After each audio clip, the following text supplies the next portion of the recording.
Hello everyone. Before we begin, let us understand why this question is important in the Engineering Services Examination. The ESE conducted by UPSC is designed to test not only the theoretical knowledge but also an engineer's understanding of the real world engineering processes. And in the subjects like nanotechnology and the material sciences, UPSC often asks the process oriented questions. And today's question is one such example of that. Notice carefully, the examiner has asked two things: how are nanoparticles purified and what challenges are faced during the purification. Okay. Now, imagine you prepare a cup of tea. After boiling, do you drink it with tea leaves, sugar lumps, or and the impurities still inside? Obviously not, right? You filter it before drinking. Now imagine something 10,000 times smaller than a human hair. Can we use an ordinary filter? No, this is exactly the challenge in the nanotechnology. Purifying the nanoparticles is far more difficult because they are extremely small, highly reactive, and easily stick together. Okay. Now, before purification, let's understand one basic concept. When nanoparticles are synthesized, the product is never perfectly pure. Along with the nanoparticles, we also get the unreacted chemicals, solvents, catalyst residues, salts, large particles, byproducts. So therefore, purification is the process of separating the desired nanoparticles from all unwanted materials while preserving their size, shape, and the properties. And this definition itself can fetch marks in the examination. So remember that. Okay. Now come to the part one, methods of the purification. So let us discuss the purification techniques one by one. First is the centrifugation.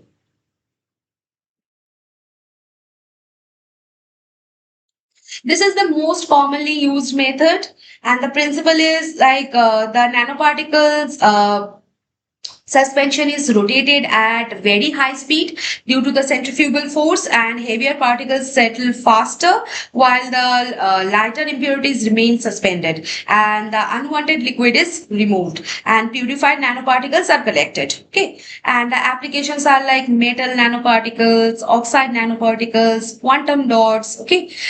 Now remember, centrifugation separates the materials based on the differences in the mass and the density.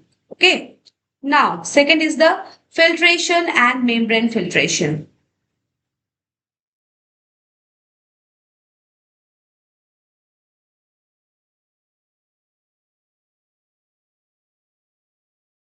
Very fine membranes having nanometer size pores are used, and these membranes allow solvents and small impurities to pass while the nanoparticles remain behind. So this method is useful when particle size is well controlled. Okay. Third is the dialysis. Here, the nanoparticle solution is placed inside a semi-permeable membrane. Small molecules, salts, and the ion diffuse outsides, and while the nanoparticles remains inside. So this technique is widely used the biomedical nanoparticles. Okay. So remember the difference: for the filtration, separation based on the pore size, and for the dialysis, separation based on the diffusion through a semi-permeable membrane. Okay. Now, fourth will be the ultrafiltration.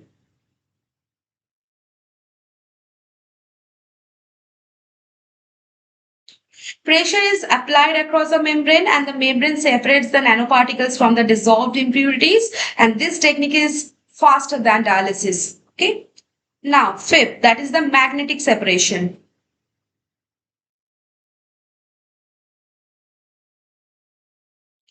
If nanoparticles are magnetic, such as iron oxide nanoparticles, an external magnet can easily separate them from the solution. So this is a rapid and highly efficient purification technique. Okay. Number six will be the chromatography.